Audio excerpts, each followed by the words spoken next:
8 causes à l'origine de la casse pour les hommes comme pour les femmes.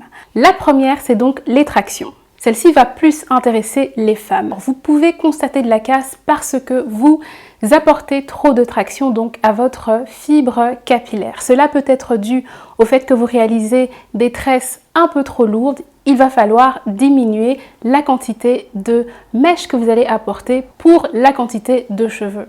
Ça peut être aussi dû à des brushings fréquents. Il va falloir donc réduire les brushings si vous voulez donc voir votre cheveu pousser et si la raison est donc le brushing. Il y a aussi les chignons, il faut faire très attention aux chignons. Je pense souvent aux artistes qui ont souvent tendance à attacher leurs cheveux, même aux sportifs, à attacher les cheveux.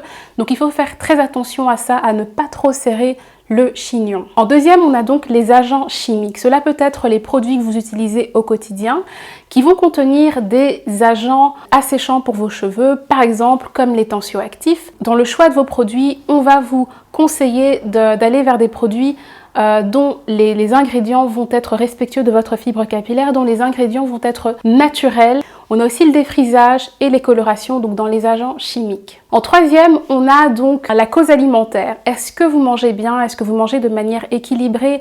Est-ce que vous avez des carences? Est-ce que vous buvez assez d'eau? Si vous avez des carences, il serait très intéressant d'aller faire donc un bilan sanguin chez votre médecin afin de voir si vous ne manquez pas de fer, si vous ne manquez pas de zinc ou de magnésium.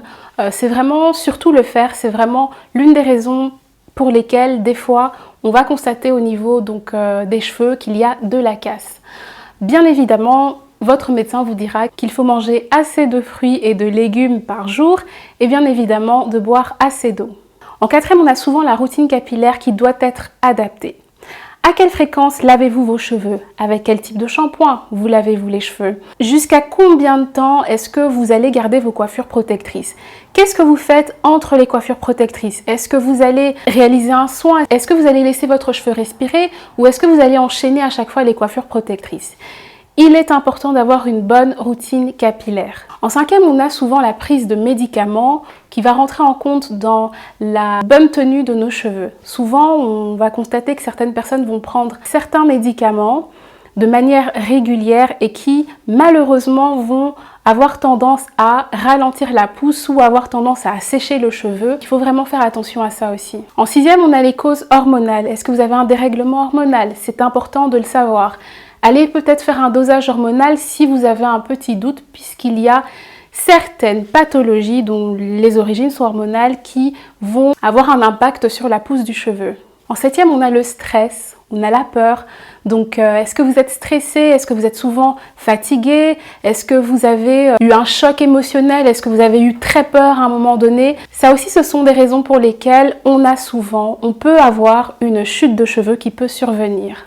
Et en huitième, ça va intéresser les hommes, on a les couvre-chefs. Est-ce que vous avez tendance à tout le temps porter une casquette? Si c'est le cas, eh bien, il va falloir réduire cela. Il va vraiment falloir faire attention, il va falloir la porter de moins en moins. Habituez-vous à vos cheveux. Si vous constatez que vous commencez à avoir de la perte de cheveux, si vous constatez que vous commencez à avoir trop de cheveux qui se cassent, vous pouvez vraiment tout raser, faire la boule à zéro. Donc vraiment, le port de la casquette, du chapeau, peu importe, ça favorise vraiment la perte de cheveux. Et en fait, si vous continuez à porter votre chapeau ou votre casquette, sachez que votre cheveu va se casser de plus en plus puisque vous allez à chaque fois le couvrir. Donc votre cuir chevelu ne va pas respirer et votre cheveu va se casser de plus en plus. J'espère que cela a pu vous aider, a pu vous éclairer. Si vous avez des questions, n'hésitez pas à nous les mettre en commentaire, à nous écrire, à nous envoyer un message privé, à venir aux ateliers en coaching où on reçoit pas mal de personnes. La semaine passée, on a reçu pas mal de personnes en coaching encore avec qui on a pu discuter, on a pu donc voir certaines choses, réparer certaines choses qui, dans les routines capillaires ou pas, avaient besoin d'être rectifiées, puisque des fois il s'agit simplement de rectifier l'une ou l'autre chose avant de penser directement à une greffe capillaire. À très bientôt.